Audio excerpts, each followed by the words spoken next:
Hi guys, welcome back to Luke Ecker Working. I'm Luke Ecker, and today I'll be showing you how I make a checkerboard. Let's get started.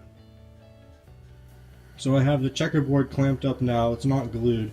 I have this edge aligned, and then I put a straight edge on it and drew lines at all the intersecting edges.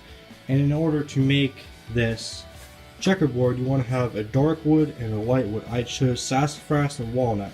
And you want to have the dark on one end, and on the opposite end you want to have the lighter wood. So when you flip every other one, the checkerboard comes to life. So I have all of my biscuits in, I have the boards on edge, and all I'm going to do is put glue in the slots that I made with the biscuit joiner and put glue on the edges and spread it around and glue her up.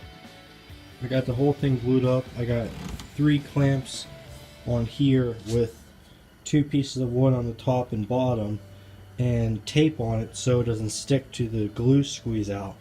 And now I'm just clamping this one on, and I'm going to add a third one in the middle and then clamp this bar clamp in the middle so I get a perfect panel.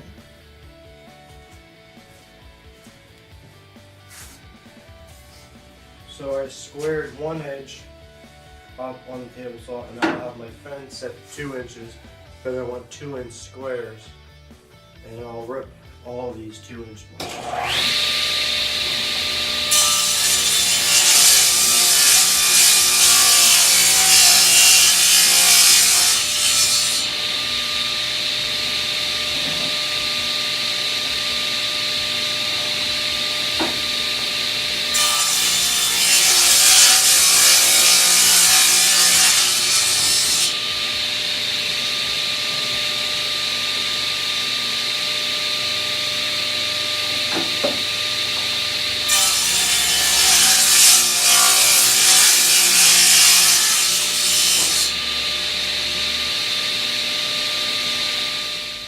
So to clean up the checkerboard, I cut some pine just to practice with to make sure I get everything seated right and every miter is perfect before I start cutting the walnut trim for it.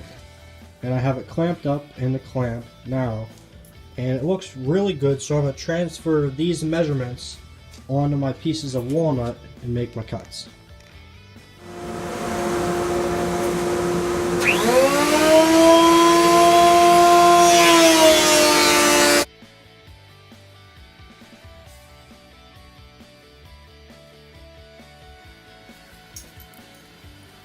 Right now I'm using my biscuit joiner to put some biscuits where I marked my lines so I can put the trim on so it lines up evenly with the checkerboard.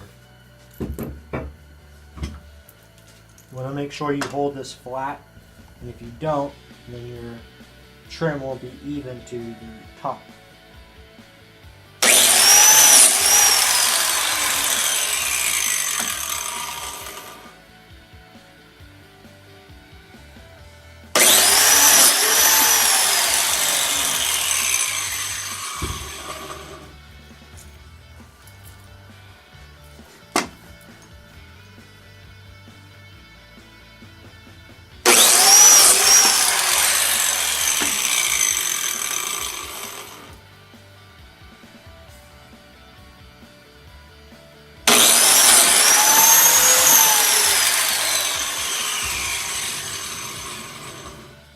So I got this all planed down and sanded down to 220, and I routed the edges with a Roman Oji bit. And most of the time with these Roman Oji bits, it's kind of hard to sand, but if you get a pencil and put it in a piece of sandpaper, it's the perfect match. So I have 1 coat of polyurethane on it, and I'm lightly sanding it with 400 grit because I let it dry overnight. And you want to sand it with 400 grit. Some people use steel wool, so when you put another coat of polyurethane on it, it feels like glass after.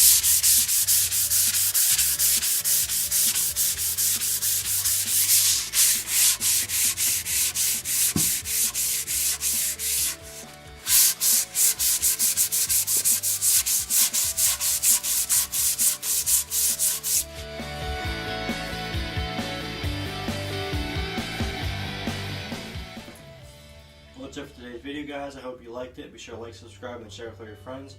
Be sure to check out my Instagram page, Luke Edgeworking, and I'll see you guys next time.